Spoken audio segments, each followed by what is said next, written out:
trust me! You already destroyed everything. I am just leaving. 4 years married to Amanda, and I genuinely believe we had our crap together. Sure, we weren't some fairy tale couple posting Instagram stories every 5 minutes about our perfect love, but we were solid. Or at least that's what I kept telling myself while watching my wife transform into someone I barely recognized. It all started innocently enough, or so I thought, because apparently I'm about as sharp as a bowling ball when it comes to reading obvious signs. Amanda landed this new position at her marketing firm, working directly under Blake, this hotshot executive who looked like he stepped out of a Men's Health magazine cover.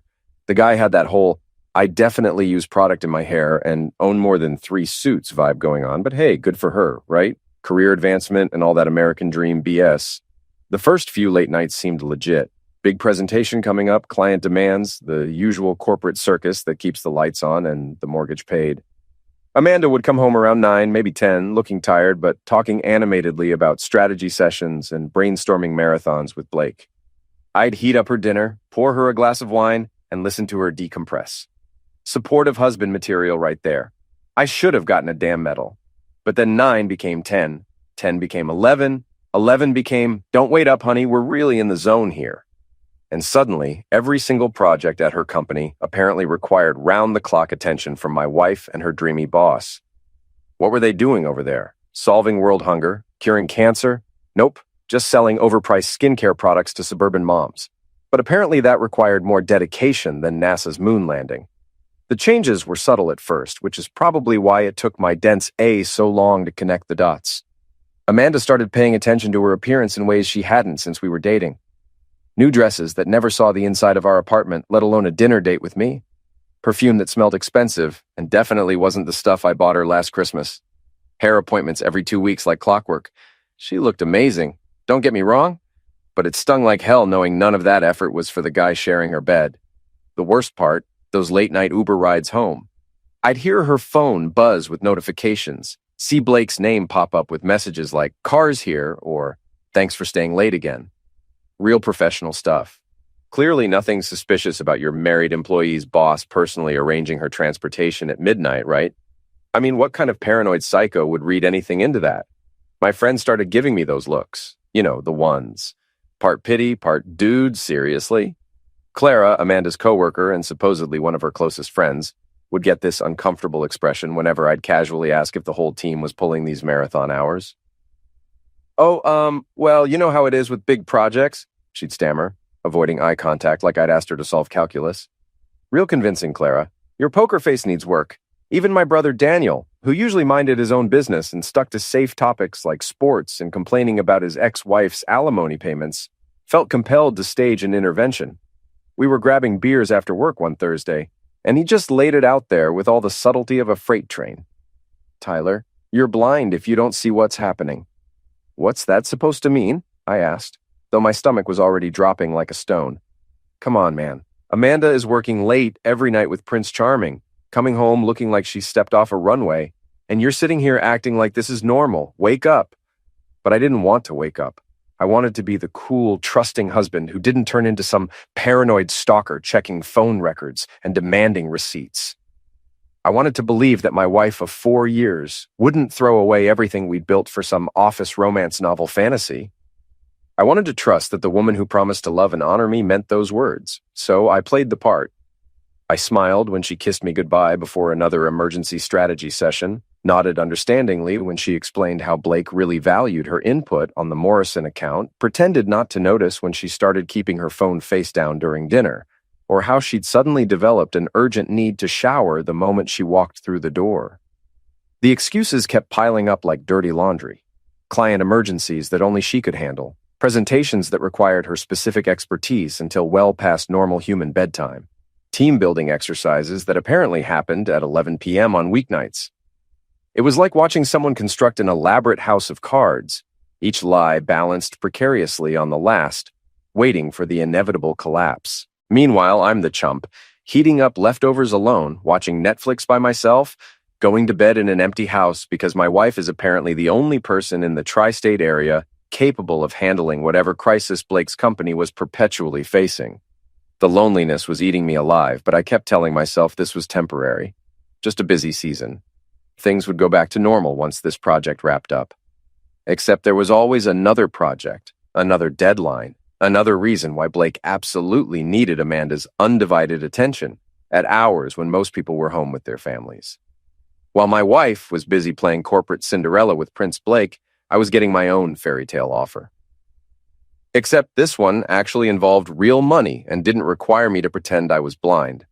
Gregory Martinez, my boss for the past 3 years and a straight shooter who looked like he'd stepped out of a 1950s business manual, had been dangling this Seattle opportunity in front of me like a carrot on a stick.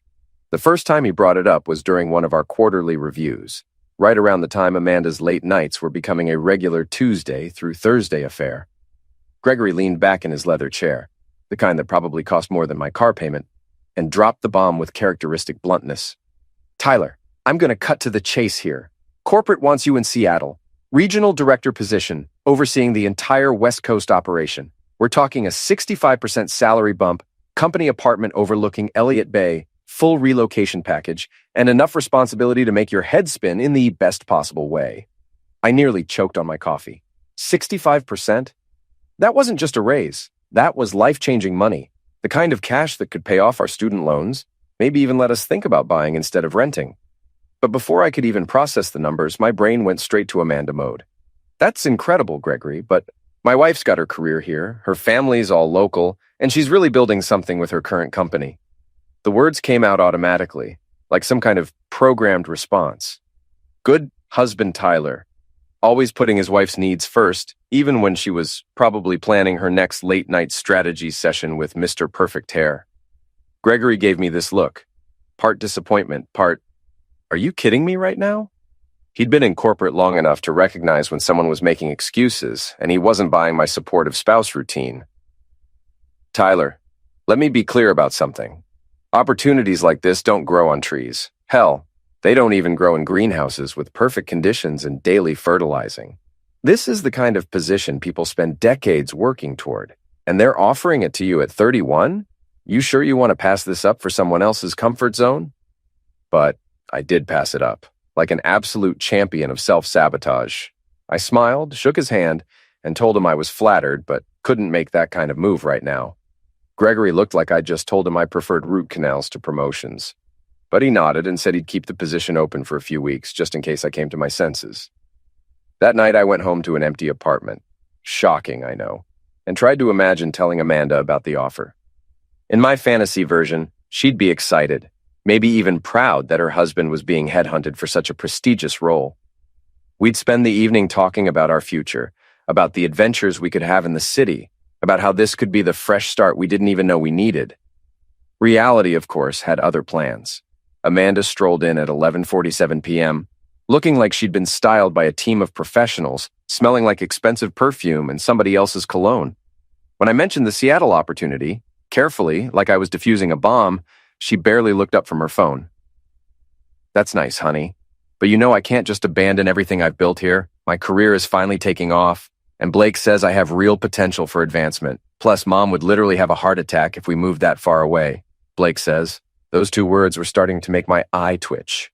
When did my wife's boss become the oracle of career wisdom? When did his opinions start mattering more than her husband's? A month later, Gregory approached me again. This time, he wasn't taking no for an answer quite so gracefully. "Tyler, I'm going to be straight with you because I like you, and I'd hate to see you make a mistake you'll regret for the rest of your life. The company is restructuring. This Seattle position isn't just a promotion anymore, it's a lifeboat. The regional offices are consolidating, which means your current role might not exist in 6 months. You can either take the golden parachute to Seattle, or you can update your resume and hope someone else appreciates your talents as much as we do." The subtext was crystal clear. Take the job or start job hunting in a market that was about as friendly as a pack of hungry wolves. But even with that tool to my head, my first instinct was still to consider Amanda's feelings. How could I uproot her life? How could I ask her to leave her blossoming career with Blake? I mean, her marketing firm, just because my job was disappearing? I asked for another week to think it over. Gregory agreed, but I could see the frustration in his eyes. He was offering me a chance to run with the big dogs, and I was acting like he'd asked me to relocate to Mars. That week was hell. Every night, Amanda came home later and more distracted. Every morning, she left earlier and more dressed up. I felt like I was living with a beautiful stranger who occasionally shared my bed and split the utility bills. Meanwhile, Gregory's offer sat on my mental desk like a blinking neon sign. Escape route available. Terms and conditions apply. I started doing the math. The salary bump would mean financial security I'd never experienced. The apartment in Seattle was worth more in monthly rent than I currently made in 3 months. The career trajectory was the kind of thing that opens doors for decades. But every time I got excited about the possibilities, I'd picture Amanda's face when I told her we were leaving. I'd imagine the fight, the tears, the accusations that I was being selfish and impulsive, so I turned it down a second time. Gregory didn't even try to hide his disappointment. "Tyler, I've been doing this for 25 years, and I've never seen someone work so hard to sabotage their own success. Whatever's holding you back here, I hope it's worth sacrificing your future for, because that's exactly what you're doing." His words stuck with me like a bad song you can't get out of your head. Every time Amanda texted that she'd be late again, every time she came home smelling like someone else's life, I heard Gregory's voice asking if it was worth it. Friday evening, the end of another week of watching my marriage dissolve in real time, while I sat on the sidelines like some kind of emotional benchwarmer. Amanda was in our bedroom preparing for what had become her weekly ritual, getting dolled up for another urgent project with Blake. The sound of her hairdryer mixed with the notification pings from her phone created this perfect soundtrack of betrayal that I'd become way too familiar with. I was sitting on the couch, staring at my laptop screen where Gregory's latest email sat open like a digital ultimatum. "Final offer expires Monday morning. Need your decision by then." 3 months of turning down the opportunity of a lifetime because I was trying to be the supportive husband to a woman who couldn't even be bothered to lie convincingly anymore. The hairdryer shut off, and I could hear Amanda moving around the bedroom with that focused energy she used to reserve for special occasions with me. Date nights, anniversaries, my birthday. Back when those things mattered to her more than whatever the hell she was doing with Prince Blake every night after normal humans went home to their families. She emerged from the bedroom looking like she'd stepped off a magazine cover. Black dress that hugged her curves in all the right places. A dress I'd never seen before, naturally. Hair styled in those loose waves that took her an hour to perfect. Makeup that could have been done by a professional. And that perfume. The expensive stuff that definitely wasn't in our bathroom cabinet. "You look nice," I said, testing the waters. "Hot date with Blake again?" She didn't even flinch, just checked her reflection in the hallway mirror and adjusted her earrings like I'd asked about the weather. "It's not a date, Tyler. It's work. Some of us take our careers seriously." That little dig hit exactly where she intended it to. Some of us take our careers seriously. Like I was some slacker who'd been coasting through life while she climbed the corporate ladder one late night, meeting at a time. "Actually, speaking of careers," I said, closing my laptop and standing up, "I was thinking maybe we could grab dinner tonight. There's that new Italian place on 5th Street you mentioned wanting to try. We could talk about some changes coming up at my job." Amanda's phone buzzed. Blake's name lit up the screen with a text that probably said something earth-shattering like "cars outside" or "ready when you are." She glanced at it, then at me, and I watched her face cycle through emotions like she was running diagnostics. "Tyler, Blake needs me tonight. This Morrison account presentation is Monday, and if we don't nail this, it could cost the company the contract. I can't just abandon my responsibilities because you suddenly want to play house." Playhouse. That's what she called me wanting to have dinner with my own wife. My marriage had officially become a game of house, and apparently I was the only one still playing. "Amanda, you've been working late every single night for 3 months. Weekends, too. When exactly are we supposed to spend time together? When am I supposed to matter in this marriage?" She rolled her eyes, actually rolled her eyes like I was being some kind of needy child asking for attention during grown-up time. "Tyler, this is what success looks like. If you don't trust me to work late with my boss, if you can't handle me having a demanding career, then maybe we shouldn't be together." There it was, the nuclear option, delivered with all the casualness of someone ordering coffee. Maybe we shouldn't be together. She said it like it was my fault, like my inability to trust her midnight office marathons with Mr. Perfect hair was the problem in our relationship. I felt something shift inside me, like a switch being flipped or a door being slammed shut. For months, I'd been twisting myself into knots, trying to be understanding, trying to support her career growth. trying to ignore every red flag waving in my face like a matador's cape. I'd been so busy being the perfect, trusting husband that I'd forgotten I had other options. "You know what, Amanda?" I said, my voice surprisingly calm. "You're absolutely right." She blinked, clearly expecting me to backpedal into apologies and reassurances. The smile that started spreading across her face was pure satisfaction. She thought she'd won, thought she'd successfully guilt-tripped me back into my role as the compliant husband who didn't ask uncomfortable questions. "We shouldn't be together," I continued, watching that smile freeze like a glitch in a video game. Her phone buzzed again. Blake, no doubt wondering where his favorite employee was. But for once, Amanda wasn't reaching for it immediately. She was staring at me like I just started speaking Mandarin. "What did you just say?"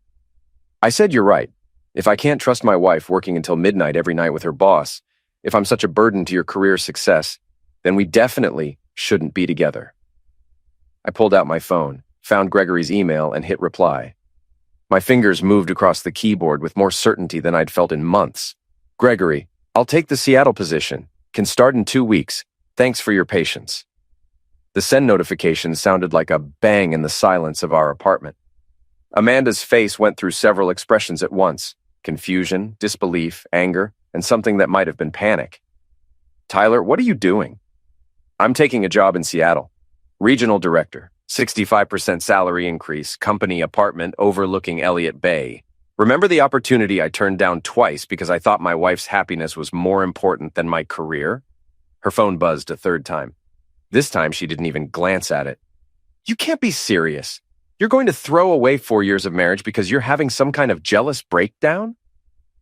"I'm not throwing anything away, Amanda. You already did that. I'm just finally accepting reality instead of pretending that my marriage isn't a joke and my wife isn't screwing her boss." "I am not." "Save it.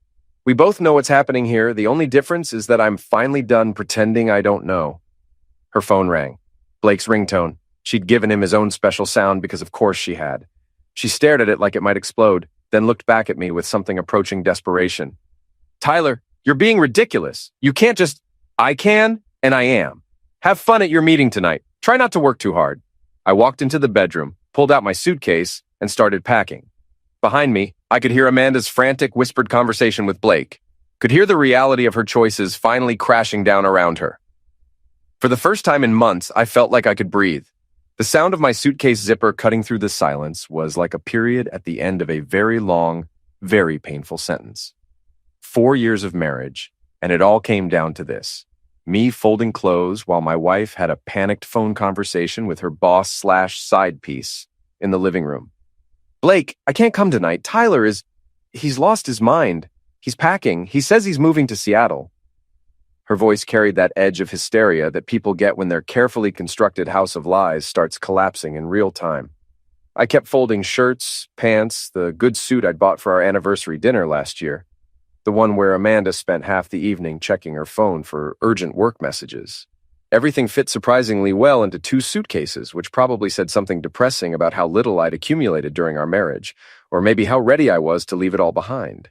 Amanda's conversation with Blake continued in hushed, frantic tones. I caught bits and pieces. "No, you can't come over here." "He knows, Blake. I think he knows. This is a disaster." Yeah, it was a disaster, all right, just not for the reasons she thought. I moved to the bathroom, grabbing my toothbrush, shampoo, the electric razor she bought me for Christmas because apparently my face wasn't meeting her standards anymore. Funny how all these little details suddenly made sense when viewed through the lens of my wife is cheating on me with her boss. By the time I emerged from the bathroom, Amanda had hung up and was standing in the bedroom doorway looking like someone had just told her Santa Claus was a lie and the Easter Bunny had gambling debts. "Tyler, stop. Just stop for a minute and think about what you're doing." I am thinking, for the first time in months, actually. Turns out my brain works a lot better when I'm not trying to convince myself that my marriage isn't a complete sham. She stepped into the room, her perfect hair slightly mussed from running her hands through it, her makeup starting to smudge around the edges. The transformation from magazine cover gorgeous to desperate housewife was almost impressive in its speed. "You can't just throw away 4 years like this. Over what? Some paranoid delusion that I'm cheating on you?" "Paranoid delusion?" I laughed, and it came out harsher than I intended. Amanda, you've been working until midnight every single night for 3 months. You dress like you're going to Fashion Week just to sit in conference rooms. You smell like men's cologne when you come home, and your boss personally arranges your late-night transportation. If this is a delusion, it's the most logical one in history. Blake is my mentor. He's helping me advance my career. God, Tyler, why can't you just trust me? Trust. She wanted me to trust her while she was doing everything short of sending me a PowerPoint presentation titled, How I'm Cheating on My Husband for Dummies. Because trust goes both ways, Amanda, and you haven't given me a single reason to trust you in months. Hell, you haven't even tried to be subtle about it. I zipped up the second suitcase and set it next to the first one. 2 bags.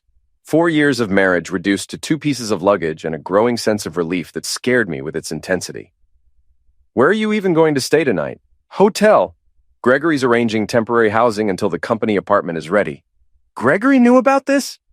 Gregory's been trying to save my career while you've been destroying my marriage. Yeah, he knew. Amanda's phone buzzed again. Blake, no doubt wondering if the coast was clear for their regularly scheduled programming. She glanced at it, then back at me, and I watched the exact moment she realized she had to choose between dealing with her imploding marriage and keeping her boss happy. She chose her boss. Of course she did. I have to. Blake's waiting, and this presentation really is important. Sure it is. Don't let me keep you from your very important work. She grabbed her purse, checked her reflection in the mirror one more time, and headed for the door. But she stopped at the threshold, turning back with what I assumed was supposed to be her final guilt trip. Tyler, I'll cut back on the late nights if it bothers you so much. We can work this out. You don't have to run away to Seattle. Run away? Like I was some scared kid fleeing the scene instead of a grown man making a strategic career move while escaping a toxic marriage. Amanda, the only thing that bothers me is that you think I'm stupid enough to believe your lies. Have fun with Blake tonight. Try to keep it professional. She left. Actually walked out the door to go spend the evening with her boss while her husband packed up his life and prepared to move across the country. The symbolism was so perfect, it almost hurt. 3 months into my Seattle renaissance, I was living the kind of life that made me question why I'd ever lived anywhere else. I'd closed major deals, found an incredible apartment with a view of the Sound, and was walking back to the office after lunch when I spotted her. Amanda, standing outside my office building like some kind of ghost from my past, except ghosts usually have the decency to stay dead. She looked rough. The polished magazine cover version, who used to spend 2 hours getting ready, had been replaced by someone who looked like she'd been sleeping in her car and using gas station bathrooms for primping. Her hair was unwashed, her clothes were wrinkled, and she had that desperate energy people get when their world collapses. Tyler, we need to talk. No hello, no acknowledgement that showing up at someone's workplace unannounced after they'd moved across the country might be considered psychotic behavior. Just straight to the demands. Amanda, what the hell are you doing here? I flew up this morning. We need to talk about us. About our marriage, about what we're throwing away. The audacity was almost impressive. She was talking like this was some mutual decision instead of the natural consequence of her screwing her boss while turning my personal life into office entertainment. There is no us, Amanda. There is no our marriage. You made sure of that when you decided Blake was more interesting than your husband. Against every instinct, I agreed to coffee. Not because I wanted to hear her explanations, I knew exactly what had happened, but because some masochistic part of me was curious to see how she planned to spin this disaster. We went to a Starbucks 2 blocks away.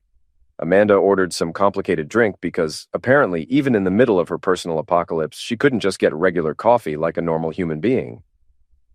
Tyler, I made a mistake. A huge mistake. But it wasn't what you think it was. Really? Because what I think is that you spent 3 months having an affair with your married boss while making me look like an idiot to everyone we know. Which part of that is incorrect? She flinched like I'd slapped her. Blake and I, it was complicated. He was my mentor, and he made me feel important, like my ideas mattered. You were always so busy with your own stuff, and I felt invisible in our marriage. My own stuff? You mean like the job I was considering leaving for a massive promotion that you convinced me to turn down twice? That stuff?